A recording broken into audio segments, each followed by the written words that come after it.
Proyek Jembatan Lengkung Bentang Panjang atau Longspan LRT Jabodebek dinilai Wakil Menteri BUMN salah desain. Meski dinilai salah desain, Kementerian BUMN menjamin Jembatan Lengkung LRT tetap aman. Longspan atau Jembatan Lengkung Bentang Panjang LRT Jabodebek disebut Wakil Menteri BUMN Kartika Wirjoatmojo salah desain. Dalam evaluasi, Wakil Menteri BUMN menyebut tikungan longspan kurang lebar sehingga LRT tidak dapat konsisten dalam kecepatannya. Dari hasil evaluasi rangkaian kereta LRT harus melaju 20 km per jam saat menikung di longspan karena tikungan yang terlalu sempit. Dalam pernyataan tertulis, Wakil Menteri BUMN Kartika Wirjoatmojo mengakui jembatan dibangun oleh PT Adikarya.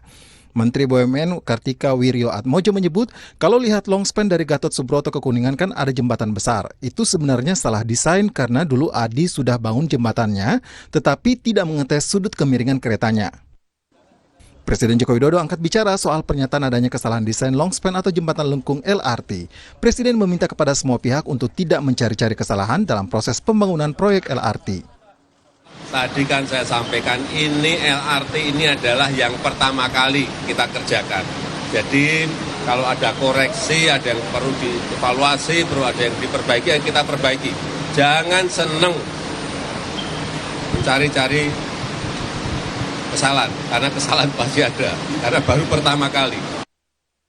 Dari data teknis, Jembatan Lengkung Bentang Panjang atau Longspan LRT Jabodebek memiliki panjang 148 meter dan radius lengkung 115 meter. Adapun berat beton hampir mencapai 10.000 ton dengan tipe box grider beton. Jembatan ini pernah mendapatkan rekor muri sebagai jembatan lengkung terpanjang. Perancang Jembatan Lengkung Bentang Panjang LRT Jabodebek adalah Arvila Delitriana, alumni ITB. Arvila mengalahkan 3 model desain dari konsultan asal Prancis yang disewa oleh PT Adikarya saat itu. Menteri Perhubungan Budi Karya Sumadi menjamin Jembatan Lengkung Panjang LRT Jabodebek Gatot Subroto Kuningan aman. Kementerian PUPR juga telah mengasesmen longspan ini. Menteri Perhubungan Budi Karya Sumadi meyakini bahwa asesmen terhadap longspan sudah dilakukan. Menhub menyatakan pembukaan dilakukan usai uji coba dinyatakan berhasil. Bisa aja seluruh dunia kalau ada tikungan mesti plak. Ya. Oh jaminan, insya Allah. Ya, jadi itu Kementerian PU juga sudah mengasesmen itu. Ya, Kementerian PU sudah kekuatan itu sendiri.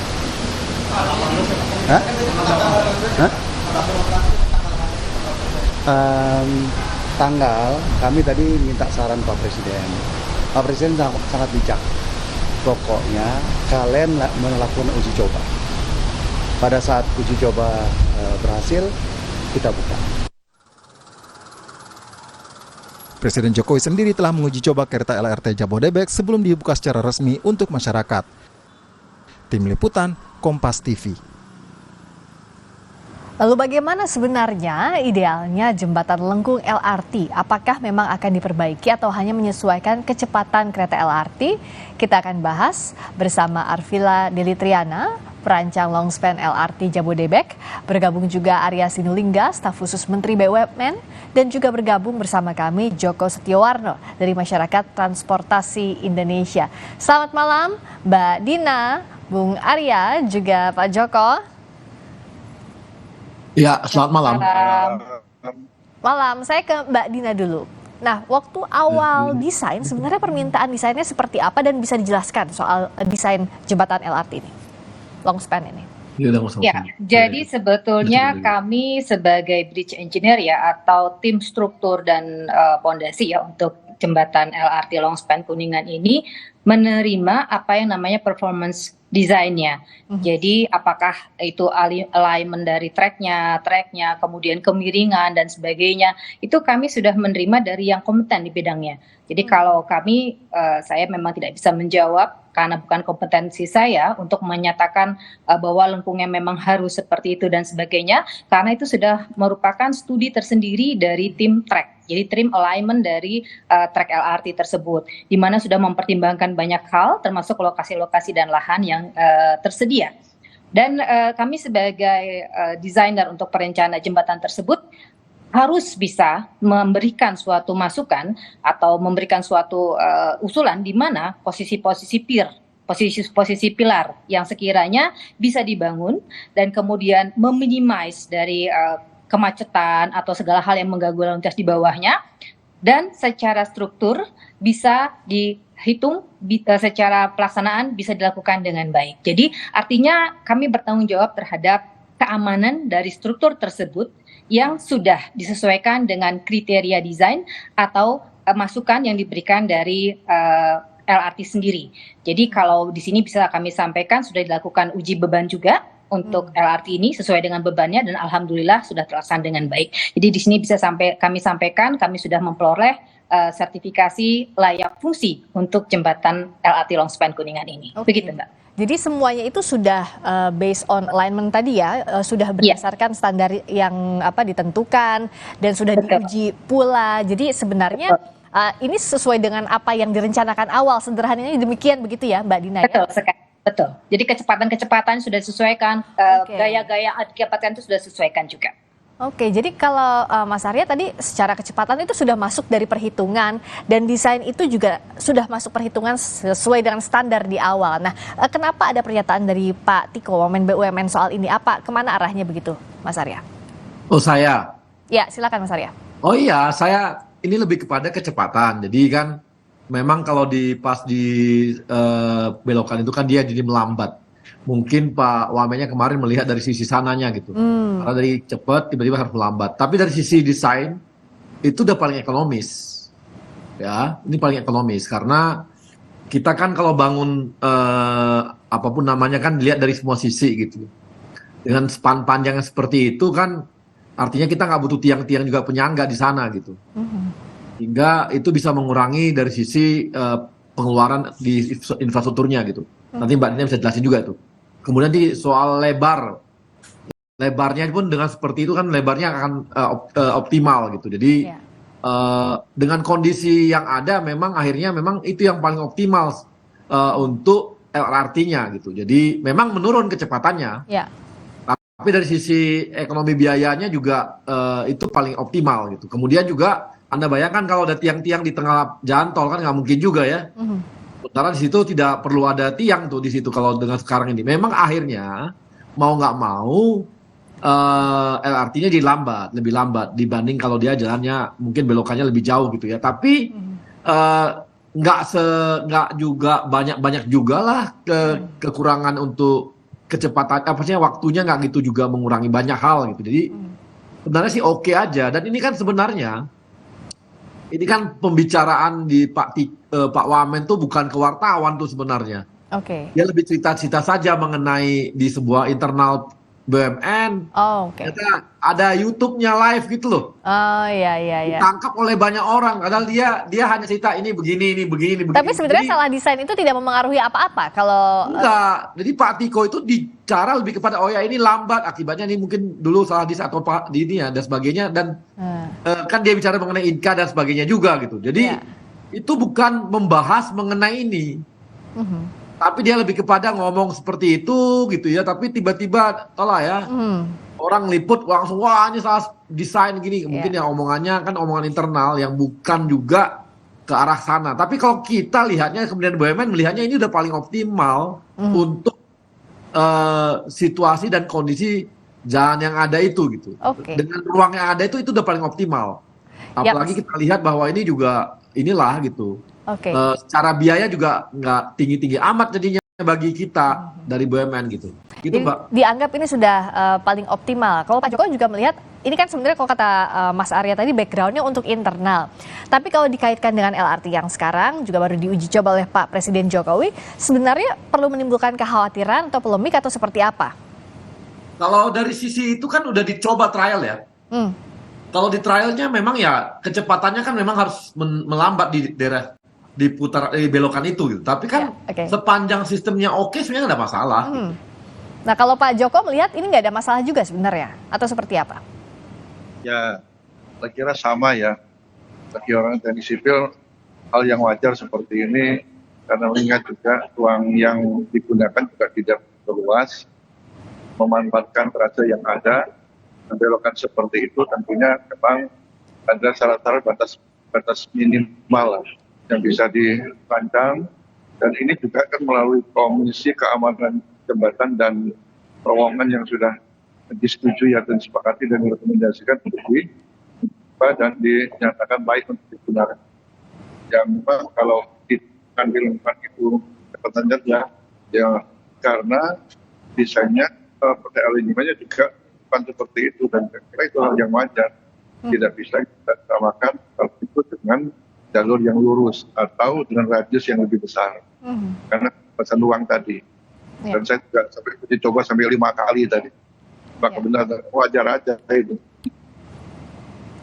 Jadi kalau Pak Joko bilangnya ya wajar saja begitu ya dengan desainnya demikian, ada pelambatan kecepatan. Kalau Mbak Dina sebenarnya dalam proses desain mungkin awam kan tidak begitu paham. Apakah ada pilihan misalnya desain A konsekuensinya kecepatannya menurun, tetapi memang ini yang paling ideal atau seperti apa sih proses itu, Mbak Dina?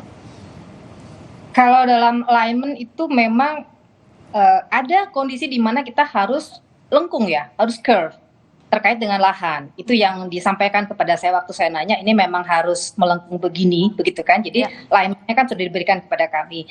Nah, konsekuensinya adalah memang kecepatannya di mana-mana kalau lengkung ya harus berkurang. Kalau enggak dia terlempar, ada gaya sentrifugal yang cukup besar. Tetapi gaya sentrifugal itu juga harus bisa diakomodir oleh struktur jembatan, dan itu sudah kami lakukan. Jadi dalam artian memang kecepatan pasti berkurang, otomatis. Jadi dari LRT-nya sendiri memang mensyaratkan demikian. Jadi kalau kecepatannya berkurang ini tidak ada dampak apa-apa sebenarnya ya. Itu sudah memperhitungkan kesediaan lahan dan sebagainya, berarti sebenarnya tidak ada istilah salah desain begitu ya Mbak Dina? Kalau dari pihak kami menyatakan demikian. Kalau Mas Arya juga melihat sebenarnya tidak ada istilah salah desain begitu, karena kan ini kutipan sederhana. Tapi kalau dimaknainya berbeda, tentu artinya juga akan berbeda. Salah itu artinya apa begitu? Karena kalau misalnya masyarakat awam, salah kan terkait dengan keamanan begitu. Tapi sebenarnya bagaimana BUMN sekarang menjelaskan begitu bahwa ya tidak ada sebenarnya kesalahan itu, atau bagaimana menjelaskan lebih detailnya Mas Arya? Lah ini saya jelasin. Iya silakan, makanya ada Mas Arya, makanya kita ngobrol banyak di sini. Nah, itu tadi saya jelasin bahwa ya itu lebih kepada ini harusnya begini, dan mungkin dari awal jalannya nggak lewat dari mana, gitu-gitu loh, supaya panjang belokannya, ya gitu-gitu. Lebih kepada itu aja, karena kecepatan menurun pada saat belokan itu. Itu lebih kepada omongan di internal gitu ya, kemudian ditangkap soal desain, bukan begitu gitu. Kalau tadi bukan di situnya. Nah, tapi sudah kami jelaskan ini adalah yang paling optimal untuk infrastruktur dengan kondisi seperti ini, dan cukup dengan kecepatan diturunkan di belokan itu udah selesai gitu. Tidak masalah. Tadi kan Pak Jokowi uji coba salah satunya dengan Pak Menteri BUMN juga, Pak Erick Thohir, lalu di wawancara wartawan saat turun itu ditanyakan yang soal salah desain, ya kalau ada yang harus dievaluasi ya evaluasi, nggak usah saling kritik dan sebagainya. Nah setelah itu, setelah selesai uji coba, apa saja catatan yang diberikan ke BUMN, Mas Arya? Kalau kita ini ya nggak ada masalah ya. Kami nggak ada masalah, sekarang tinggal kita koordinasi sama teman-teman dari Kementerian Perhubungan, dengan teman-teman KAI menjalankannya. Kalau semua udah aman, operasional aja, biasa aja, nggak ada sesuatu yang luar biasa. Tadi kan Pak Jokowi ngomong itu karena ditanya wartawan kan? Nah, karena justru butuh ditanyakan langsung ke Pak Jokowi agar tidak jadi spekulasi di publik kan? Pak Jokowi pun mungkin inilah gitu ya, artinya belum dapat informasi mengenai itu, mungkin saya nggak tahu juga ya. Tapi yang jelas detailnya itu kalau ada yang perlu ada catatan dan sebagainya akan ditindaklanjuti. Tapi sejauh ini tadi dari hasil setelah uji coba tidak ada ya, Mas Arya, so far so good ya? Sampai sekarang sih oke. Jadi kita makanya tadi Pak Jokowi mengatakan kalau memang ada yang perlu dievaluasi ya dievaluasi. Jangan kita kejar tayang kalau memang belum oke. Gitu. Itu aja sebenarnya prinsipnya seperti itu. Kalau memang udah oke ya nggak apa-apa. Tapi kita nunggu teman-teman Kemenhub juga nanti yang akan mengatakan nih oke, data nggak oke dari sisi keselamatan. Kalau udah oke, teknisnya oke ya oke, nggak ada masalah. Jadi layak atau tidak, keselamatannya terjamin atau enggak, itu kan yang jadi syarat utama. Dan itu ya, dan sekarang kan udah berkali-kali tuh dicoba kan. Pak Jokowi juga udah jalan di situ. Ya. Tadi juga terakhir dari Harjamukti sampai ke Duka Atas. Kalau Pak Joko, nah dalam fase-fase ini setelah uji coba sebenarnya kalau bicara soal evaluasi, apa saja sih dari sisi keselamatan yang harus betul-betul dievaluasi, yang jadi catatan sebelum akhirnya bisa digunakan oleh warga masyarakat secara umum? Mungkin perlu ada simulasi ya. Kalau kami lihat ketersediaannya sudah lengkap lah. Dan itu umpamanya untuk disabilitas, kemudian kalau seandainya ada sesuatu hal untuk jembatan darurat. Nah, tapi ini perlu ada simulasi lah. Halnya kalau di daerah kan sering ada simulasi. Ini mungkin dicari waktu untuk simulasinya, dan mungkin juga ini kan kalau diisi penumpang penuh juga belum dilakukan.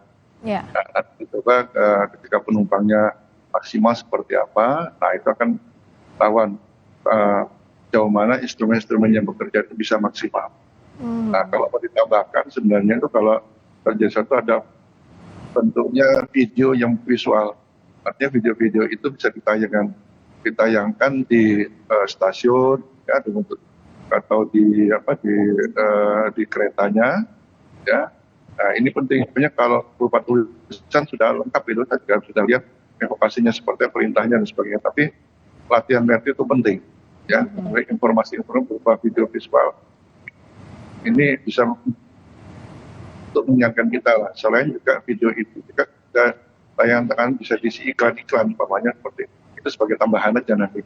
Iya, karena ini kan transportasi baru juga ya untuk warga, begitu Pak Joko ya. Jadi warga juga harus terinformasi dengan baik soal semuanya ini. Nah, bicara soal tiap tahapnya, begitu Mbak Dina, apakah memang kalau dari sisi perancang jembatan Lengkung LRT ini tetap dilibatkan dalam fase-fase uji coba atau seperti apa sih sebenarnya Mbak Dina?